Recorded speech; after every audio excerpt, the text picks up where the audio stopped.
nerdy. Think I'm just too white and nerdy. Can't you see I'm white and nerdy? Look at me, I'm white and nerdy. I wanna roll with the gangsters, but so far they all think I'm too white and nerdy. I'm just too... Hey there, comic book dudes and dudettes. Chris the Jedi here. I know it has been a long time since I've actually posted a comic book review, but here it is.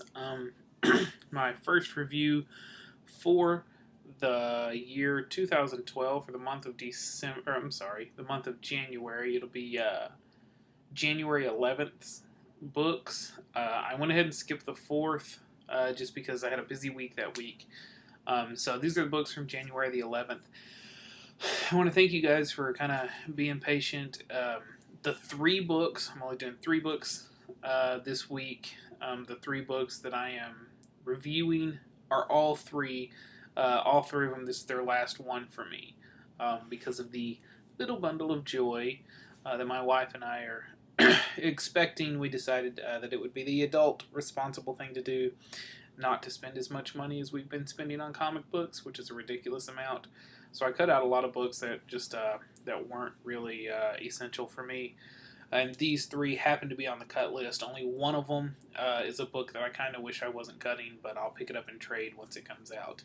Anyhow, so I want to thank all my friends at Arkham Comics, and I want to thank all you guys, everyone who has sent us congratulations and well wishes on our expected child. Thank you guys very much. Everyone on Twitter and Tumblr and everything. I just want to say thanks, and this is a really cool thing, and super stoked to be having a little baby. So anyhow, let me just really quick, I do want to say about last week's books. Detective Comics was me. I don't know what they were thinking. I paid $3 for $1 worth of comic book out of that issue. I was a little upset with that. So I don't know if you read it and you liked it. I know Blue Goblin liked it. I think it was his pick of the week, but excuse me, I was not happy with it at all. And I won't go into the details. I just was not happy with Detective Comics number 5.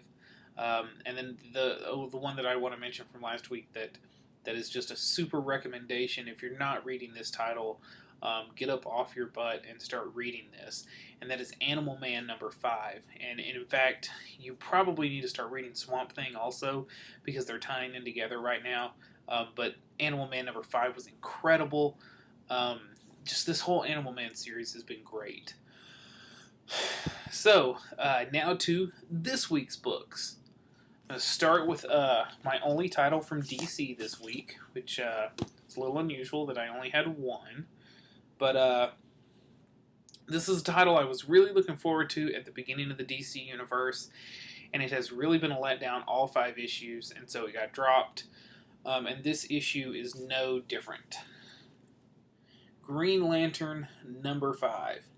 This story has been okay. I think one of the things that I really didn't like about it is that it just continued over from the previous DC universe, and it, everything that happened in the War of the Green Lanterns was still applicable to this storyline. I don't know, I was really looking forward to this. Jeff Johns was writing it, and I love the stuff that he writes. I was really looking forward to it. It wasn't good to me. I haven't enjoyed any of the 5 issues. None of them have I read and then be like, man, I can't wait till next month to see what's happening. And this one was just, I don't know, Sinestro is trapped, and so he makes these limited power rings for everyone on Korugar, and then when they get out, he's able to trap the yellow battery and take all the yellow lanterns and head back to Oa with them. And then in the very end, you see that the Guardians of Oa have some big thing that they're getting ready to do. And spoiler alert, looks like they're going to try to wipe out all the lanterns or something like that. I don't know, it just doesn't seem interesting to me. Not something that I would give up. I would give up anything else that I'm keeping to keep this title. I did keep Green Lantern New Guardians. That is the best Green Lantern title, or Lantern title in general, being written in my opinion. So I did keep that. But anyhow, Green Lantern number 5. if you're a Green Lantern fan and you're just going to buy anything Green Lantern, then buy this. If you're not, don't pick it up. To me, it's not worth it. A little disappointed in John's storytelling there. Very, I don't know, just seemed kind of lazy to me. That was just my opinion, though. Anyhow, next we have The Amazing Spider-Man, number 677, I believe. Yeah, number 677. This, again, was disappointing. I did not enjoy this at all. I liked the Slott Ramos team up on ASM. I loved that. The whole Spider Island thing, the art in that with the storytelling, it was just great. It worked. And this, I don't know, there's a panel in here. Let me see if I can find it. It all looks, the art looks very old, but we have this, and it's kind of cool. You know, here we have old school, you know, like that's the way it used to look when Peter's spider senses would go off. And I guess that's kind of neat that someone, you know, still has art in that style. I just don't like it. It made the story unenjoyable. I mean, the story didn't really seem to make any sense with anything that's been happening in Spider-Man anyhow. It definitely didn't make any sense with 676, which was the Sinister Six and Intelligentsia, or whatever. So this is a no-go for me, and this one's getting dropped, and I don't regret it. Like I said, the Slott Ramos team up, that was great. This was, let's see, Wade and Mark Wade, that's what I thought. Mark Wade and Emma Rios. I just don't enjoy it. Now, I do think this is the team that's writing Daredevil right now. Because Daredevil plays a pretty big part in this book. And I'm not entirely sure, but I do think that's the team that's writing and drawing Daredevil right now. Which is a book that when they restarted it, I was looking forward to getting into it, and because of the art, I just couldn't get into it. So anyhow, ASM number 67, again, it's a no-go for me. I didn't really enjoy it.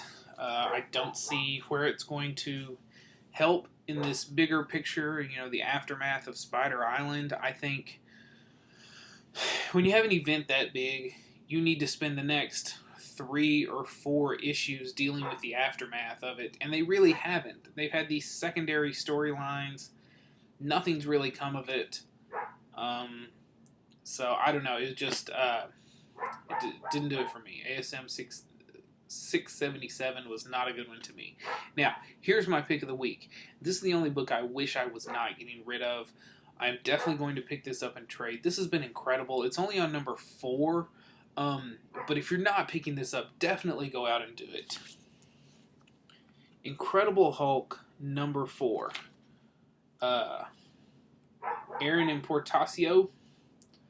Looks like the artist and writers on this. Yeah, Jason Aaron and Whilce Portacio. This has been so cool. The Hulk and Banner have been split, and Banner has lost his freaking mind.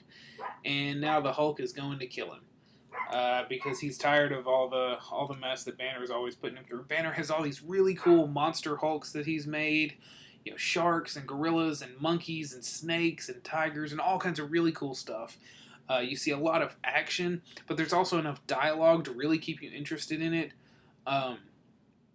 It's just, this has been really great. This is the best Incredible Hulk I've ever read. Not that I've ever read a whole lot, but this is hands down the best Hulk stuff I've ever read. If you're not reading this, again, get up off your butt and pick this up, because this is such a good title. It's one I regret. I will probably, in the future, really regret getting rid of it. But like I said, I'll be picking it up in trade, and I may start doing more trade reviews as time goes by. Anyhow, this has been really cool. You see... in this issue, Banner, he broke into a military facility. He stole a lot of gamma juice. Then he started injecting it directly into himself, and nothing seemed to happen. He really thought he could awake an inner Hulk again, and that didn't seem to be happening. And then right next to, I don't know, last page, next to the last page, it's like next to the last page, we see Banner swing at the Hulk and just knock him through the building. So he's got some kind of gamma something or another going on there that we won't find about until issue number 5, we won't find out about until issue number 5. I won't find out about it until I read it on the internet. But anyhow, The Incredible Hulk number 4 is my pick this week. It's great. This whole series has been good. If you're not reading that, like I said, go out, pick this up. This has been great. Marvel is very disappointing in a lot of ways, and they'll probably do 5 or 6 good issues, and then they'll have a run of bad issues. They're very inconsistent, but so far this title has been absolutely wonderful. So pick this up. Everyone, enjoy the rest of your weekend. It's Sunday. Work is getting ready to start back, so everyone have a fun week next week, work or school or whatever it is that you have. Thanks for staying here and watching my videos. I am going to continue to do them. They may be, maybe a little more sporadic now, and I may eventually get to where I just do 1 or 2 a month and kind of combine several weeks. But I'm still going to keep doing this because I love doing it, and I'm going to try, for those of you who have seen the little silly videos that I post just while I'm out, and something will cross my mind, I'm going to try to continue to do some of those. I think those are kind of funny. They entertain me at least. So I'm going to try to do more of those. And anyhow, I hope you guys have a great week. And what is it I always say? It's been a while. Oh yeah, may the force be with you.